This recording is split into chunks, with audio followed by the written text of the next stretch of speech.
ഇന്ന് അദ്ദേഹം പറഞ്ഞതും വസ്തുതയ്ക്ക് നിരക്കാത്ത കാര്യങ്ങളാണ്. ടാറ്റയുടെ പ്രതിനിധികൾ വന്ന് കണ്ടില്ല എന്നല്ല ഇവിടെ പറഞ്ഞുകൊണ്ടിരുന്നത്. ഇപ്പോൾ വ്യവസായ മന്ത്രി ചിത്രം പുറത്തേക്ക് വിട്ടല്ലോ. ഈ കണ്ട ആളുകൾ കണ്ടില്ല എന്നാരും പറഞ്ഞിട്ടില്ല. മുഖ്യമന്ത്രി യഥാർത്ഥത്തിൽ കേരളം പ്രതീക്ഷിച്ചിരുന്നത്, ഞാനത് ഉദ്ദേശിച്ചത് ഇങ്ങനെയാണ്, പക്ഷേ ഇൻ്റർവ്യൂവിലൂടെ വന്നപ്പോൾ അത് ആ രൂപത്തിലായിപ്പോയതാണ്.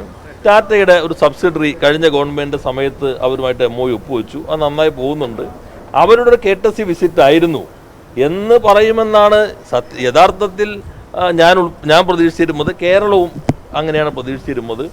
സംരംഭക സമൂഹവും അങ്ങനെ തന്നെ പ്രതീക്ഷിച്ചിട്ടുണ്ടാകും. കാരണം ടാറ്റയെ ഒരു സംശയത്തിൻ്റെ നിഴലിൽ നിർത്താൻ കേരളത്തിൻ്റെ മുഖ്യമന്ത്രി പ്രത്യേകിച്ച് ഇൻവെസ്റ്റ്മെൻറ്റ് വേണമെന്ന് ആഗ്രഹിക്കുന്ന ഒരു നാടിൻ്റെ മുഖ്യമന്ത്രി ആകുമ്പോൾ ശ്രമിക്കില്ല എന്നാണ് കരുതിയിരുന്നത്. അദ്ദേഹം ഇന്ന് പറഞ്ഞത് ടാറ്റയുടെ പ്രതിനിധിയല്ല. അതാണ് ഞങ്ങളോടൊപ്പം ഇൻവെസ്റ്റ് കേരള ഗ്ലോബൽ സബ്മിറ്റിൽ മലബാർ സിമൻസിന് വേണ്ടി ഒപ്പുവെച്ച ആ ചിത്രവും ഞാൻ കാണിച്ചു തന്നു. അതേ CEO ആണ്. ആർസ്റ്റൺ എഞ്ചിനീയർ ലിമിറ്റഡ് എന്ന ഹൈദരാബാദ് കമ്പനി ടാറ്റയുടെ ഷെയർ ടേക്ക് ഓവർ ചെയ്തു. ടാറ്റയുടെ സബ്സിഡറിയാണ്. അവർ മലബാർ സിമൻസുമായി MOU വെച്ചു. അതേ ആളാണ്, അതിൻ്റെ കൂടെ ഒരു മലയാളി ഉണ്ട്, അവരുടെ കൂടെ ഇവിടെ സഹായിയായി നിൽക്കുന്നത്. അവരാണ് വ്യവസായ മന്ത്രിയെ കാണാൻ പോയി. ഞാൻ മനസ്സിലാക്കിയത് വ്യവസായ മന്ത്രി പറഞ്ഞു മുഖ്യമന്ത്രിയെ കൂടി കണ്ടേക്കാൻ പറഞ്ഞു. അങ്ങനെ മുഖ്യമന്ത്രിയെ കണ്ടു. അവർ ഈ പ്രൊജക്റ്റിൻ്റെ കാര്യം പറഞ്ഞു, നന്നായി പിരിഞ്ഞു എന്നാണ് ഞാൻ മനസ്സിലാക്കിയത്. ആ പ്രൊജക്റ്റിൽ ഒരു തടസ്സവും നിൽക്കുന്നുണ്ടായിരുന്നില്ല. അതിൽ MOU ഒപ്പുവെച്ചു.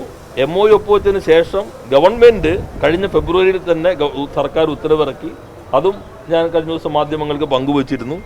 അത് കഴിഞ്ഞ് പോർട്ട് ട്രസ്റ്റ് ഈ ലാൻഡിനേക്കാളും കുറേ കൂടി നല്ല ലാൻഡ് ഇവർ കണ്ടിരുന്നത് കായലിനോട് ചേർന്ന് നിൽക്കുന്ന ഒരു ലാൻഡായിരിക്കും. ആ ലാൻഡ് വേണമെന്നുള്ള പോർട്ട് ട്രസ്റ്റിൻ്റെ ചെയർമാനുമായി എൻ്റെ ചേംബറിൽ ഉദ്യോഗസ്ഥരും ഉൾപ്പെടെ ഇരുന്ന് ചർച്ച ചെയ്തു. അതിൻ്റെ അടിസ്ഥാനത്തിൽ അവർ അംഗീകരിച്ചു. ആ ഉത്തരവ് ഫെബ്രുവരിയിൽ ഇറങ്ങി.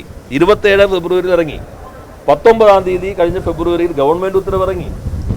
ആകെ ചെയ്യേണ്ടത് ഇത് വെറ്റ് ചെയ്തിട്ട് ബാക്കി കാര്യങ്ങളിലേക്ക് പോകണം. പക്ഷെ അത് സാധാരണ നടപടിക്രമമായതുകൊണ്ട് ഞാൻ കൊച്ചിയിലെ പത്രക്കാരോട് പറഞ്ഞു, നിങ്ങൾ പോയാൽ ഐലൻഡിൽ ഈ സ്ഥലം ഒരുങ്ങിക്കൊണ്ടിരിക്കുന്നത് കാണാൻ കഴിയും. അപ്പോൾ സ്വാഭാവികമായിട്ടും മുഖ്യമന്ത്രിയിൽ നിന്ന്, അതാണ് മുഖ്യമന്ത്രിയായി പറയുന്നത്. അതിങ്ങനെയാണ് ഞാൻ ഉദ്ദേശിച്ചത്, എല്ലാ മേഖലയിൽ നിന്നാണ്. പക്ഷെ ആ 3 വാചകങ്ങളാണ്. ഒന്ന്, ടാറ്റ താല്പര്യം പ്രകടിപ്പിച്ചിരിക്കുന്നു, we are going to provide the land, 10,000 crores investment. ഇതാണ് അദ്ദേഹത്തിന് 3 വാചകവും കണ്ടിന്യൂറ്റിയാണ്. വേറൊരു ആശയക്കുഴപ്പമുള്ളൊരു വാചകം അതിനകത്ത് കയറിയിട്ടില്ല.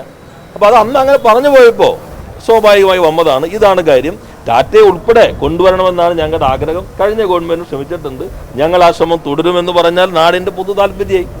അതിന് പകരം വീണ്ടും ഈ വീണെടുത്ത് കിടന്ന് ഉരുളാൻ നുണകൾ തന്നെ ഉൽപ്പാദിപ്പിക്കുന്നത് മുഖ്യമന്ത്രി അത്ര ചേരുമ നടപടിയല്ല എന്നാണ് ഒന്നാമത്തെ കാര്യം.